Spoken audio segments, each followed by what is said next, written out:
This is Lessons in the Challenges of Leadership, the series that enables managers to achieve the remarkable. Podcast, video, short reads. Conceived, developed and presented by Siebert Neethling.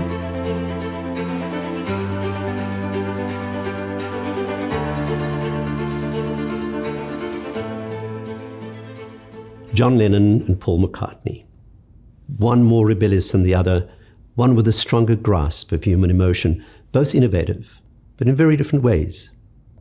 Their differences and what they had in common blended perfectly into one of the greatest collaborative relationships of all time.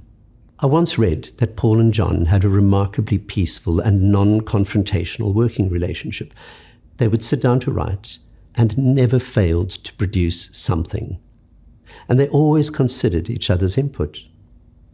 This might seem like a boring collaboration, but that article suggested that the relationship was very dynamic and constantly changed as John Lennon reinvented himself over and over again.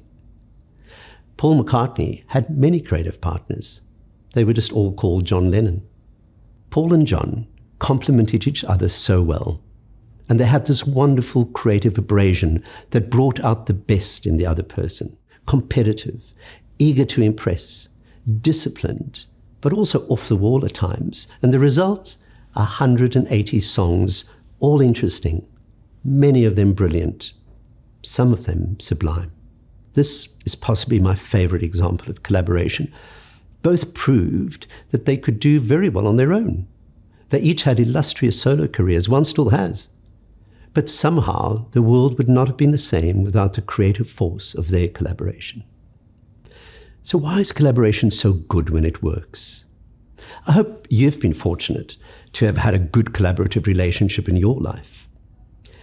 Being fundamentally an introvert, I work very well on my own, but my very best work happens when I have someone to challenge me, to use as a foil. If I have to justify and defend my ideas, they become clearer and stronger.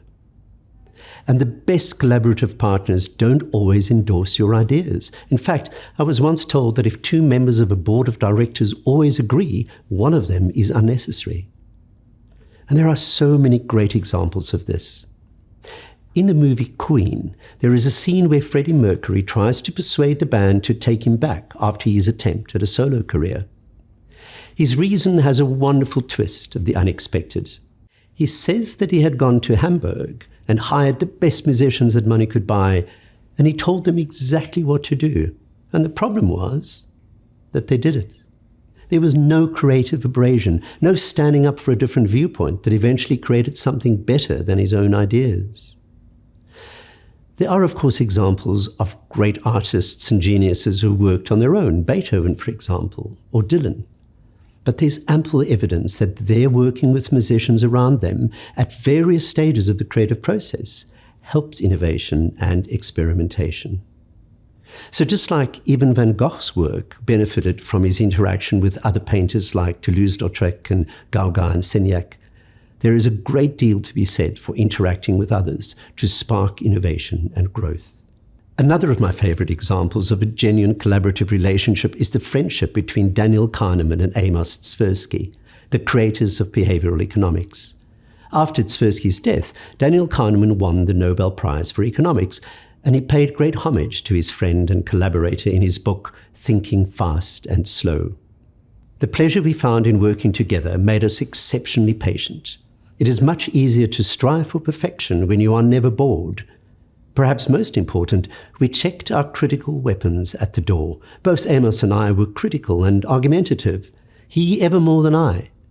But during the years of our collaboration, neither of us ever rejected out of hand anything the other said. He goes on to say that they were sufficiently similar to understand each other easily and sufficiently different to surprise each other.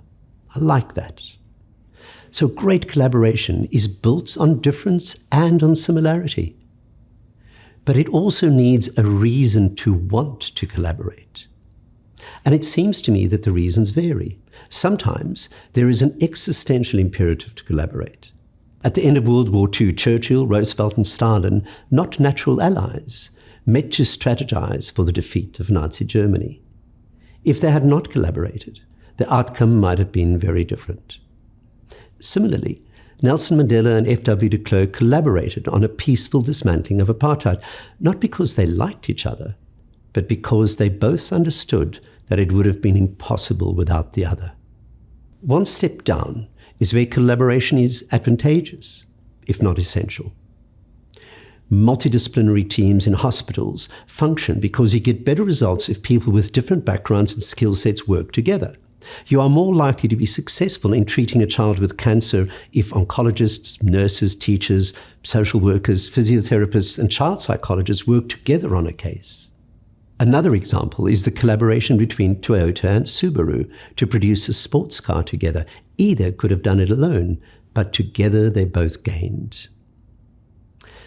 Then there is the productive complementarity of Lennon and McCartney and Kahneman and Tversky.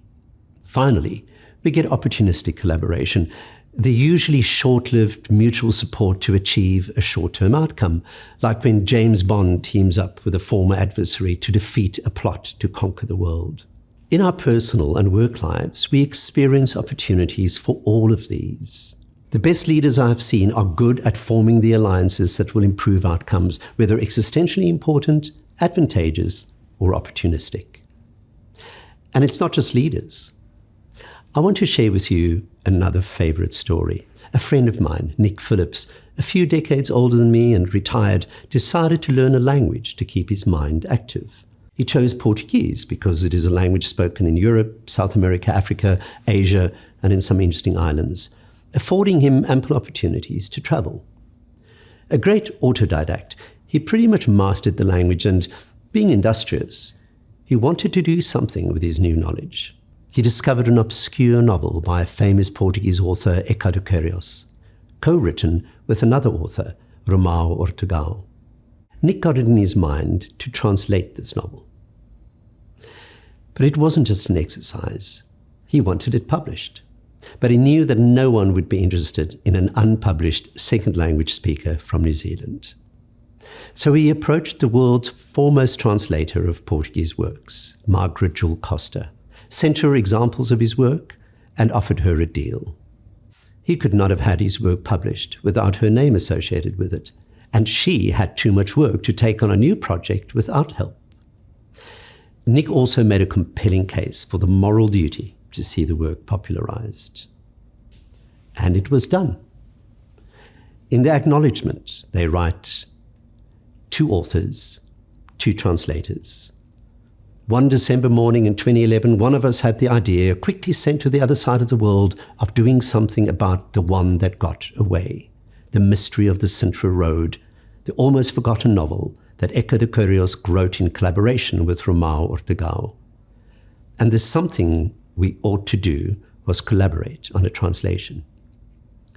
To that end, with no experience of working together, but with the support of Mr. Eric Lane of Daedalus Books, we began the translation, one of us in England, a well-known translator of the works of Eca de Queiroz, the other in New Zealand, an obscure enthusiast for the Portuguese language, each of us with a computer and a store of optimism and patience. As for who translated what, we can truthfully say that every page has felt the hand of both of us. A superb example of collaboration. In the next episode, we'll explore the psychology of silos. We'll look at how to become an excellent collaborator yourself and how to foster these skills in others.